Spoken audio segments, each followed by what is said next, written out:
ఒక యువ శాసనసభ్యురాలు ఇవాళ అనుకోని పరిస్థితుల్లో మన మధ్యన లేని ఈ సందర్భంలో మరి కేవలం ఈ ఒక్కరోజు మొత్తం కూడా సంతాప తీర్మానం మీదే అమ్మాయి గురించి మాట్లాడడానికి అందరికీ అవకాశం ఇచ్చినందుకు ముందుగా తమరికి ధన్యవాదాలు.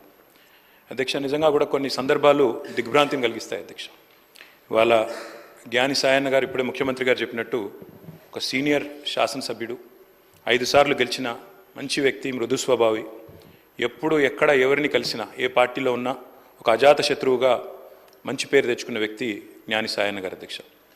గతంలో పెద్దలు కేసీఆర్ గారి నాయకత్వంలో సాయన్న గారు, మేము అందరం కూడా కలిసికట్టుగా నగరాభివృద్ధికి ఎన్నో రకాలుగా కంటోన్మెంట్ కానీ తర్వాత నగరంలోని వివిధ ప్రాంతాలకు సంబంధించి కానీ చాలా కమిట్మెంట్తో పనిచేసిన నాయకుడు సాయన్న గారు అధ్యక్ష.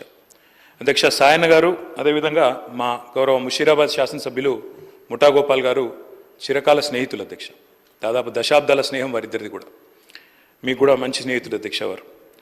నాకు బాగా గుర్తున్న సందర్భం అధ్యక్ష, 2015వ సంవత్సరం ఆనాడు జిహెచ్ఎంసీ ఎలక్షన్స్ వచ్చినప్పుడు సాయన్న గారు కోరిన ఒకే ఒక్క కోరిక, నేను కవాడిగూడ నుండి లాస్యానందిత గారిని నేను కార్పొరేటర్గా చూడాలనుకుంటా ఉన్నాను, మా మిత్రుడు గోపాల్ గారు కూడా పూర్తిగా మద్దతుగా ఉన్నారని చెప్పి మొదటిసారి ఆ రోజు వచ్చి అడిగితే కేసీఆర్ గారు కాదనకుండా వెంటనే అమ్మాయికి ఒక మంచి భవిష్యత్తున్న నాయకురాలు, మంచి యంగ్ లీడర్గా బాగా చదువుకున్న అమ్మాయి, మంచి అవకాశం ఇవ్వాలన్న ఉద్దేశంతో ఆనాడు కవాడిగూడ నుంచి కార్పొరేటర్గా గెలిపించుకోవడం జరిగింది అధ్యక్ష.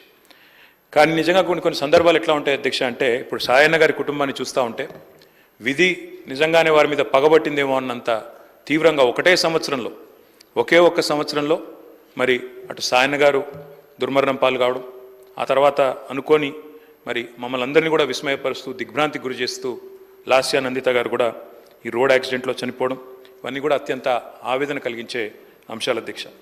ఒకటే ఏడాది లోపల అటు తండ్రి ఇటు కూతురు చనిపోవడం అంటే ఆ కుటుంబంలో ఎంత విషాదం ఉంటుందో మనం ఊహించవచ్చు అధ్యక్ష. కానీ చాలా చురుకైన అమ్మాయి అధ్యక్ష. ఆనాడు కార్పొరేటర్గా జిహెచ్ఎంసీలో పనిచేసిన, తదనంతరం సాయన్న గారు కొంత ఆరోగ్యం బాగలేకుండా అధ్యక్ష, బాగా డయాబెటీస్ ఎక్కువై చివరికి లెగ్ యాంపిటేట్ చేయాల్సిన పరిస్థితి వచ్చినప్పుడు కూడా ఒకవైపు నందిత, మరొక వైపు నివేదిత, ఇద్దరు అమ్మాయిలు పాపం ఆయనతో ఎల్లవేళలా ఎక్కడికి ఏదైనా మీటింగ్కి వచ్చినా, ఆఫీస్కి పోయినా, మంత్రులను కలిసేదున్నా లేదా అధికారులను కలిసేదున్నా ఇద్దరు అమ్మాయిలు కుడి భుజం ఎడమ భుజం మాదిరిగా ఆయనకి రెండు వైపులా ఉండి తీసుకొని పోయేవాళ్ళు అధ్యక్ష. మా దగ్గర కూడా చాలాసార్లు ముగ్గురు కలిసే వచ్చేది. అట్లాంటి కుటుంబం సాయన్న గారు మరణించిన తర్వాత ఇదే శాసనసభలో అధ్యక్ష ఆనాడు కేసీఆర్ గారు ముఖ్యమంత్రిగా సంతాప తీర్మానం చెప్పడమే కాకుండా ఆ కుటుంబానికి అన్ని రకాలుగా అండగా ఉంటామని చెప్పి హామీ ఇచ్చిన హామీ ప్రకారమే ఆ రోజు మళ్ళీ లాస్యానందిత గారికి 2023లో జరిగిన శాసనసభ ఎన్నికల్లో మరి ఆనాడు పార్టీ నుంచి అవకాశం కూడా ఇవ్వడం జరిగింది అధ్యక్ష.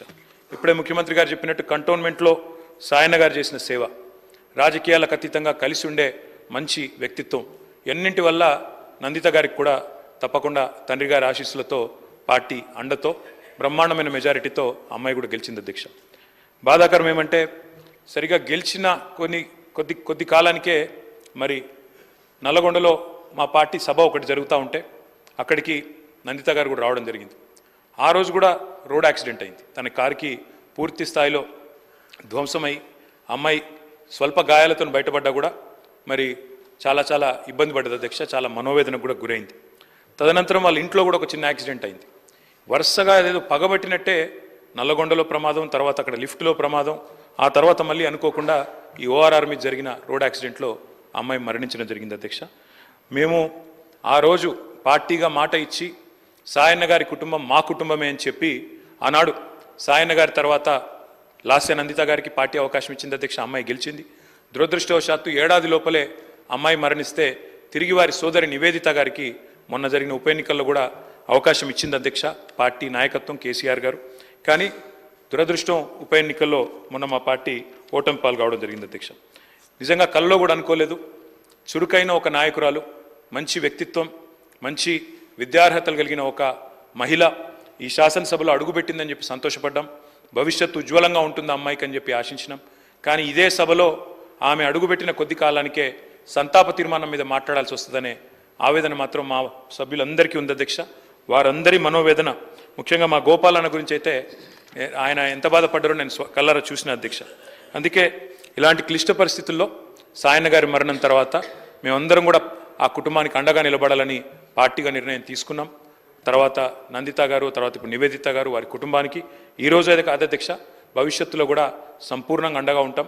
ఈ సంతాప తీర్మానాన్ని పూర్తిగా బలపరుస్తూ ఆ కుటుంబానికి మనోధైర్యం భగవంతుడు ప్రసాదించాలని, లాస్యా నందిత గారి ఆత్మకు శాంతి చేకూరాలని ప్రార్థిస్తా ఉన్నాం అధ్యక్ష. జిల్లా మినిస్టర్